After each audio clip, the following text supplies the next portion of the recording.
नमस्कार। आज हम चर्चा करेंगे सूर्य देव के ट्रांजिट के बारे में। सन प्लैनेट का जो ट्रांजिट है वो 16 दिसंबर से शुरू हो चुका है अपनी अगली राशि धनु में, और fiery planet in the fiery sign is good. अब धनु राशि जो है वो बृहस्पति की राशि है, जुपिटर प्लैनेट की, और सूर्य और बृहस्पति मित्र हैं, और साथ में जैसा कि मैंने बताया fiery planet in the fiery sign, वो ठीक है।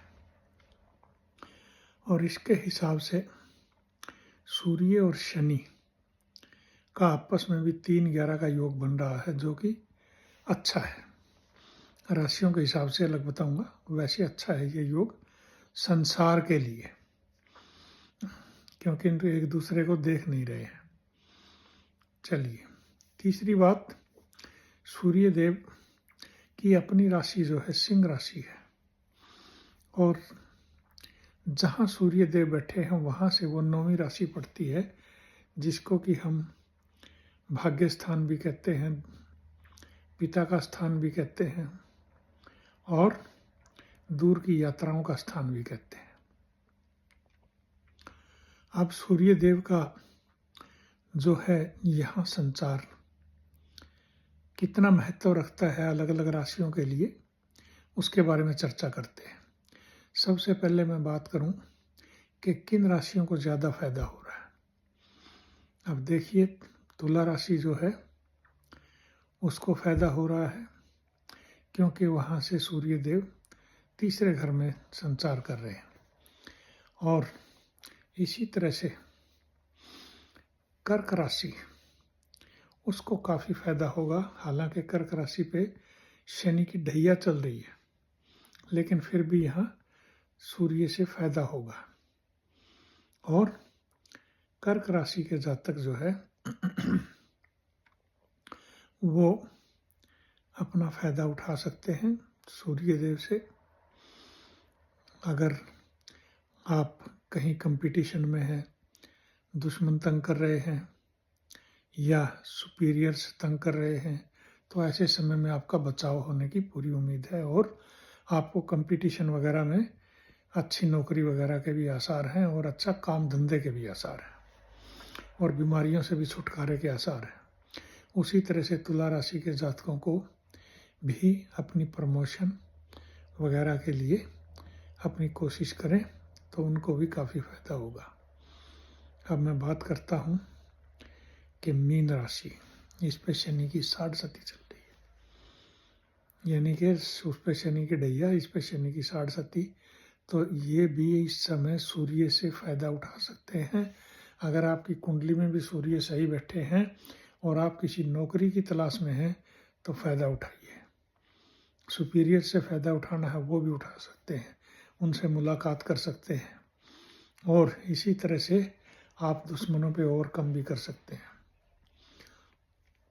और अब मैं बात करना चाहूँगा जो है कि इस तरह से सूर्य देव, जैसा कि मैंने बताया, तुला राशि, उसी तरह से अब कन्या राशि, कन्या राशि को जो है वो भी सूर्य देव से फायदा हो सकता है। अगर आप कोशिश करेंगे तो फायदा उठा सकते हैं। यानी कि इन राशियों को ज़्यादा फायदा होगा, बाकी राशियों को न्यूट्रल होगा। और जिन राशियों को बचाव रखना है वो कौन सी राशियां हैं, उनका नाम भी मैं बता देता हूँ। एक तो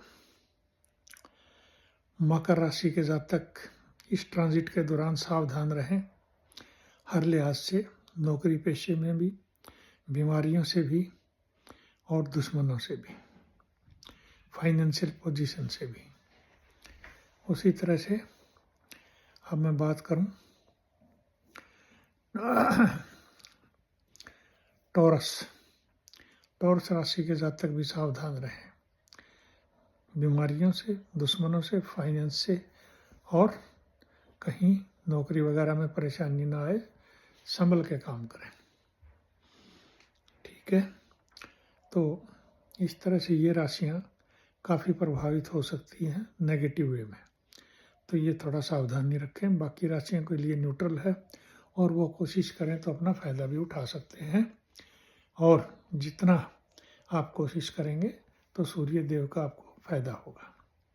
जैसे मेष राशि है, आपके सूर्य देव जो है वो नवम भाव से गुजर रहे हैं, उसी तरह से आप दूर की यात्राओं से और पिता की सेवा करेंगे, पिता का आशीर्वाद लेंगे तो आपको फ़ायदा होगा। दूर की यात्राओं से भी कहीं बाहर विदेश वगैरह का प्रोग्राम हो तो कर सकते हैं। अब मैं बात करूं, जैसे दूसरी और राशियां हैं, मिथुन राशि है, 7वें भाव पे है। आप शादी विवाह के लिए कहीं जा रहे हैं, काम कोशिश कर रहे हैं तो अपनी कोशिश जारी रखें। व्यापार में कहीं काम कर रहे हैं तो यहाँ भी सावधानी से काम करेंगे तो फ़ायदा होगा। उसी तरह से बात करूँ मैं तो है सिंह राशि की, जो कि अपनी राशि है, तो उसको भी फ़ायदा होगा। ठीक है, ओके। तो आज हम, और जिनको फ़ायदा नहीं हो रहा वो अपने उपाय कर लें।